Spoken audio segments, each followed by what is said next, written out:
Hey everybody, I'm Cafe Kez, and today we're going to be looking at the newest limited, that's right, limited hero, Landy. She's going to be the new hero. I know a lot of people are excited for her, so I'm prepared to see what it is that she's got in store for us today. Now, I've seen this skill 3 before, but it hits me every time. Let me show you my secret weapon. Respect the great Landy! Actually ridiculous Gundam power, and her model's kind of clean too. Chat, stop licking Landy. What are you doing? Okay, anyway, so looking at her stat line, she's a Leo Ranger. It seems like she has a lot of bulk on her side, and she has decent speed as well, which is something that I'm really happy about, and she gets a lot of free crit rate too. So it'll be a little bit easier to build her as a bulky hybrid DPS, which is where I think that I'm gonna go with her. When I saw her third skill, originally I was unimpressed, all right? She fires at all enemies, giving herself increased speed for 2 turns. When her fighting spirit is full, she consumes all of it to increase the damage dealt and increase the combat readiness of all of her allies by 15%.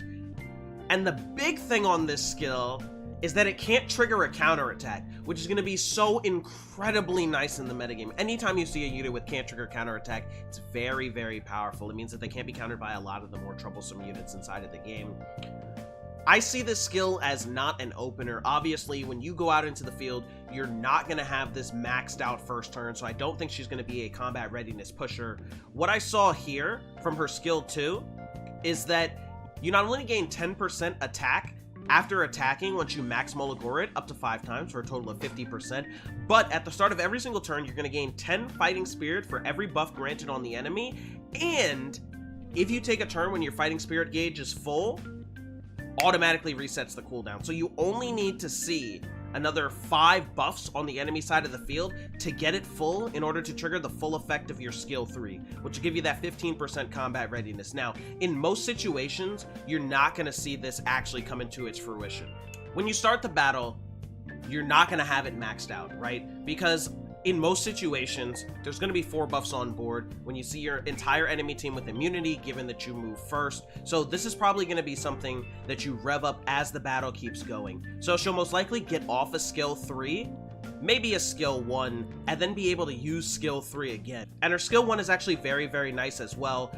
She fires an attack to give herself a total of 15% combat readiness, and if they have a buff, you actually get 30% combat readiness. So she'll be cycling turns really quickly thanks to the 15% to 30% combat readiness that she gets from this, and the speed buff that you get from using full burst. Yes, exactly. And if you're fighting against an FCC, you're automatically going to be locked and loaded for turn 1. I think that the problem is, though, is that you are a little bit reliant on fighting enemy teams with buffs. The nice thing is that, you know, there are a lot of buffers inside of the meta. You have your Remnant Violets, your Deannes, your Alencias, your Crows, your...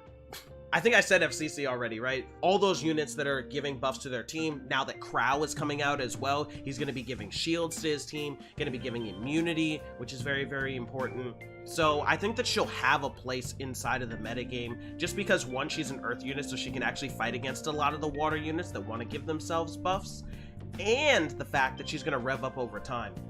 Looking at her stat line, though, I think that I'm going to build her as a bruiser, right? She's already got a lot of HP inside of her kit, so I'm thinking maybe a speed set, 180 to 200 speed with a lot of HP and defense, and then the rest thrown into attack with 100% crit rate and some crit damage, right?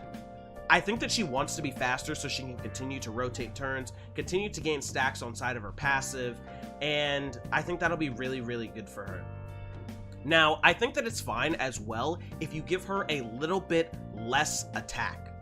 And the reason that I say this is because that her passive gives her 50% attack for free, which will rev up over the course of the battle, right? And the really nice thing about passive like this, I believe Fire Ravi has one as well, as you get into Frenzy, for RTA specifically, you gain more attack, and then this will go really well with that passive, right? So by the time that you're fully revved up from attacking 5 times, you'll deal massive damage. Now, I looked at her artifact, and I think it's pretty good, kind of, right? It's almost an Alexa's basket for Rangers, right? If there are 4 buffs on board, you're going to gain 32% chance to gain greater attack buff. It's nice. Having some sort of way to gain attack buff for Landy, given that you're bringing her into teams with buffs, is going to be amazing for the amount of damage that she can output. The question is that would something else be better? I don't think you want something like a portrait, right? Because like I said, she's going to be a bruiser. She's going to be rotating a lot of turns, taking a lot of time. There's not really a lot of ranger support for her. You could go something like Rosa Hagarna if you want to go a cheap option, but the problem with that is that you can only gain the 30% attack that Rosa Hagarna gives if you're attacking off turn, and Landy doesn't really have a way to do that unless you want to build her on counter set and then give her Rosa Hagarna, and then she'll kind of like lap for free on some memes or something like that. But I guess that'd be the more experimental build if anybody wants to try that out. I think that she's going to be really, really strong, though. Summon for artifact art only. Yeah, the artifact art is very, very nice. Okay? Hey, don't build her counter. All right? No counter Landys. I think that for a lot of people, if you're asking for my honest opinion on whether you should pull or not, the answer is that you always pull. All right? I don't care if you don't like lollies. I don't care if you don't like Gundams. I don't care. You feel like you can't see a use for her at this very moment, okay? It's limited, right? It's limited, which means you have to pull, all right? You don't have an option, all right? You're playing this game, you obviously want to collect all the heroes. If we get to a metagame later where Landy is super, super important, if buffers become even more prevalent than they already are currently, which they're super relevant, you're going to want somebody like Landy. And I think that it's nice that you have another DPS. I think she's going to be a good addition to the game, and I can't see any way that she could go wrong. And the nice thing as well is that she's another character that doesn't pack debuffs inside of her kit. And the only reason why I like characters that just 100% don't have debuffs, like bruisers that don't require effectiveness, are amazing. Right? Alencia is a great character, but the sad thing about Alencia is that sometimes you want a little bit of effectiveness to maybe hit that defense break or maybe hit that strip. But with somebody like Landy, you can just focus stats. You can focus stats hard. And so you can see some really amazing builds come out here for Landy. Side note, for the whales out there, I don't think it's really worth for you to focus in on summoning enough to max imprint her, because her imprint is attack percent. It's not going to be crit rate, so it's not super powerful. It really doesn't matter as much. I think that the artifact is good, and if you're going to go for that, maybe pull 1, maybe 2 copies as you're trying to get your Landy would be the optimal solution, but you'll always be able to bottle those anyway, so don't feel like you really need to pull a bunch of Landy and a bunch of her artifacts. I think getting 1 of each is fine. But that's my opinion. All right? Let me know what you think down in the comments below. Let me know if you're pulling for Landy, and if you disagree with anything else that I said here, hey, feel free to drop a comment. We can duke it out down there. Okay, actually, we're adding in this extra stuff from the patch. I just want to go over this really, really quickly. As for the Athletica skin, I don't think that it's going to be anything special. At least from this concept art, it doesn't really impress me. It's just okay, right? They give her a little crown, so she's more of a queen now, but they didn't really do enough to her outfit to make me be like, oh my god, I gotta get master tier. I gotta get this skin. But it's not enough for me, right? Hopefully when the design actually comes out, it'll be a little bit more impressive for us. We already went over Landy, but I think that this change to Free Spirit Tieria is amazing. Absolutely amazing, okay? They needed to do this from the get-go. I don't know why they thought that they wanted new players to dump in Molagora into Free Spirit Tieria and waste their time and put them further behind. It's better that it's free. We can all do it, and now I can finally finish my adventurer's path because, yes, I was already putting that off. I did not want to give her those 3 Molagoras. I'm pretty sure there are other people like that as well. This Manica of Control artifact for Sez, actually both the artifacts that they revealed today, all 3 of them are kind of garbage, right? Like, who's going to use this artifact? Increase hit chance by 20% at max limit broken, which means you need 6 of them, and increase critical hit chance by 15% on a single attack. So what are you going to use it for? Spez and build them at 85 crit rate so you don't crit on your S2 and don't get the hit chance for that? Like, just use Oath Key at that point. It doesn't even matter. You don't need to pull 6 of Manica of Control for a hero that's garbage.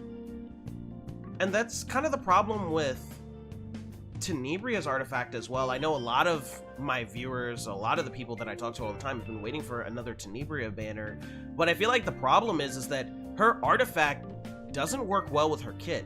Now, if this artifact had been increased dual attack chance by 14% and increased effectiveness by 40%, just flat,